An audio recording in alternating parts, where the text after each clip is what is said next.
એકદમ સોફ્ટ અને મસ્ત ઇડલી બનાવી છે જો એકદમ. અને આ છે સંભાર રેડી અને આ છે નાળિયેરની ચટણી. ગાઈસ કેમ છે?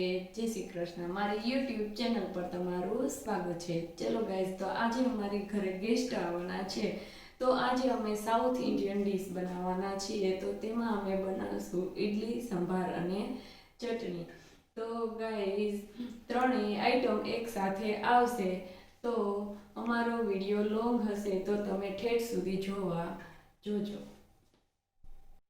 તો હવે ચલો સ્ટાર્ટ કરશું ઇડલી, સંભાર અને ચટણી. ગાઈસ હેલો ગાઈસ, ચલો આપણે ઇડલી સંભાર બનાવવા માટે મેં 3 વાટકી લીધા છે ચોખા, જેને આપણે ખીચડી આવે છે તે, અને 1 વાટકી લીધે છે અડદને દાળ. તો આપણે 3 વાટકી ચોખા નાખી દઈશું આમાં. આ 3 વાટકી ચોખા, એમાં આપણે આ 1 વાટકી અડદની દાળ મિક્સ કરવાની છે.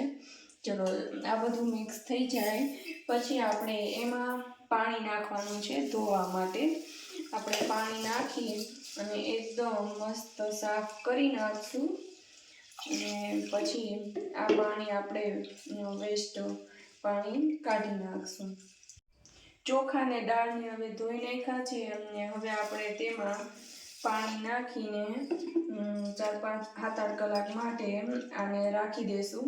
સવાર થાય, અત્યારે મેં સાંજે પલાળ્યા છે, સવાર થાય તો એકદમ સરસ પલળી જાય પછી આપણે મિક્સરમાં ક્રશ કરવાનો છે.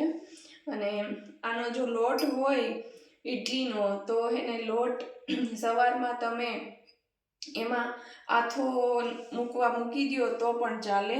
મારી પાસે લોટ નહોતો, એટલા માટે મેં ચોખા અને અડદની દાળને અત્યારે સાંજે પલાળ્યા છે, સવારે ક્રશ કરીશ અને પછી આથો માટે મૂકીશ.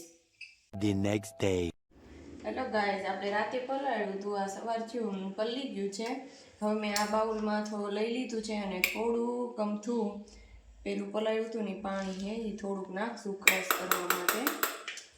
તો ચલો આપણે એને ક્રશ કરશું.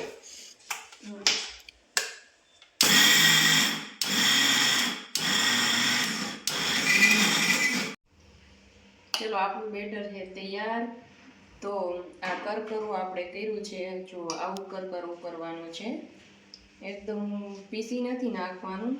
ચલો આમાં આપણે નાખશું હવે નમક, આથો મૂકી દેશું પછી.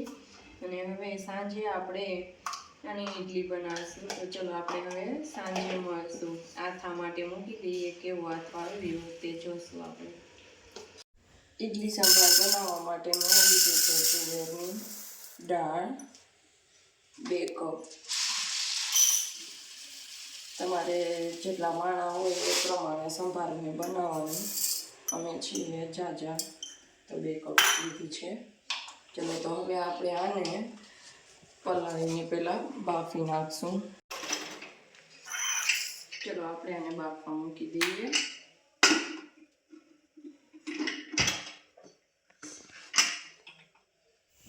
ઇડલી સંભાર બનાવવા માટે નાળિયેરની ચટણી વતન બનાવવાની છે, તો અમે નાળિયેરનું છીણ લીધું છે અને એમાં નાખશું આપણે આ ધનિયા પત્તા, અને એમાં નાખશું મરચી હોય તો પણ ચાલે, મારી પાસે મરચાં નાખ્યા છે. પછી 4-5 કળીઓ નાખી છે લસણની અને આદું. હવે આપણે આને પીસી નાખશું મિક્સરમાં.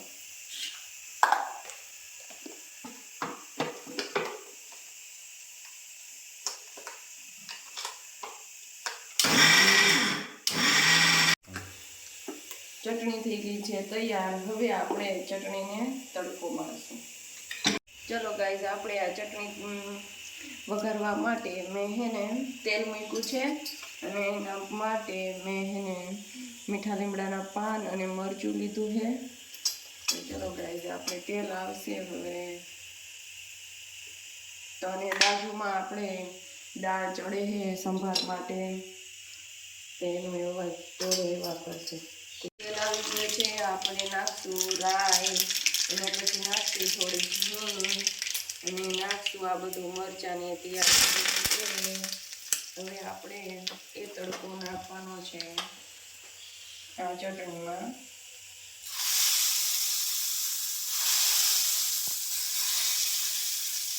ચટણીમાં ચલો નાખી દીધો. હવે આપણે થોડુંક નમક નાખી દઈશું. નમક નાખી દઈશું અને પછી બધું મિક્સ કરી દઈશું. આપણી ચટણી તૈયાર. નાળિયેરની ચટણી થઈ ગઈ છે તૈયાર. ચલો ગાઈસ, તો આવી જાઓ ખાવા.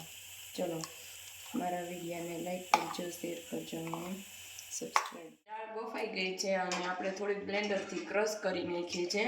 અને એના માટે મેં ડુંગળી, ટમેટું અને મરચું અને આદું વઘાર કરવાનો છે તો મેં એ તૈયાર કરી લીધું છે. હવે દાળ ઉકળી જાય પછી આપણે એનો વઘાર કરશું. ચલો સંભાર વઘારવા માટે મેં તેલ મૂક્યું છે. એ તેલ આવી ગયું છે. હવે આપણે એમાં થોડી રાઈ નાખશું. પછી કડી પત્તા અને આ તજ લવિંગ બાજિયા નાખી દઈશું. અને એમાં આપણે થોડીક નાખશું હિંગ. અને આ મેં તૈયાર કર્યું છે આ બધું આમાં નાખી દેવાનું છે. ડુંગળી નાખી, મરચું અને ટમેટું.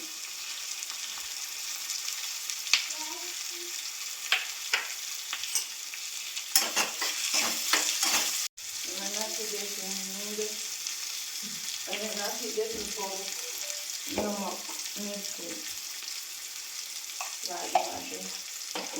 અને નાખી દઈએ થોડીક ખાંડ, 2 ચમચી. ચલો આ વઘાર તૈયાર થઈ ગયો છે ઈડલીનો. તો હવે આપણે આ દાળ છે ને ઉકળે છે તો એમાં આપણે આ સંભાર વઘાર નાખી દઈશું.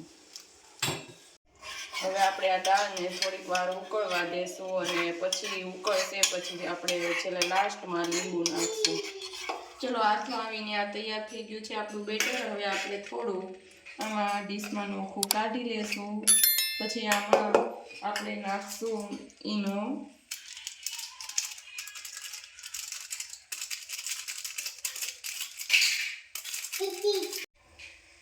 ચલો આપણે આમાં ઈનો નાખી દીધો છે.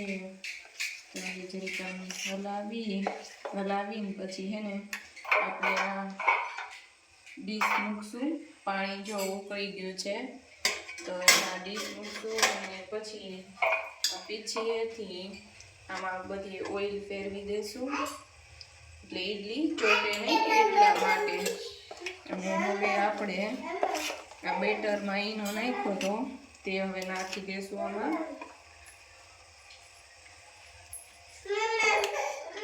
થોડી તીખાની ભૂકી નાખી દઈશું. ઉપર આપણે થોડી નાખવાની. ચાલો ઢક્કન બંધ કરી દઈશું. 10-12 મિનિટ માટે આપણે idli. A few moments later. Hello guys, આપણી ઈડલી થઈ ગઈ છે તૈયાર. આપણે હવે છે ને ઈડલીને ચેક કરી લેશું. જો ચપ્પુ ભરાવાનું છે, જો ચોટે તો કાચી હોય અને ન ચોટે તો સમજી જવાનું કે પાકી ગઈ છે. તો ચલો હવે આ ઈડલી પાકી ગઈ છે તો આપણે તે. હેલો ગાઈઝ, અમારી ઈડલી પણ તૈયાર છે. જો એકદમ સોફ્ટ અને મસ્ત ઈડલી બનાવી છે જો એકદમ. અને આ છે સંભાર રેડી અને આ છે નાળિયેરની ચટણી. ચલો તો ગાઈઝ આવી જાઓ ઈડલી સંભાર ખાવા માટે. તો ગાઈઝ કેવી લાગી અમારી સાઉથ ઇન્ડિયન ડીશ તો કોમેન્ટ કરીને જરૂર બતાવજો. ચલો ગાઈઝ બાય, જય શ્રી કૃષ્ણ.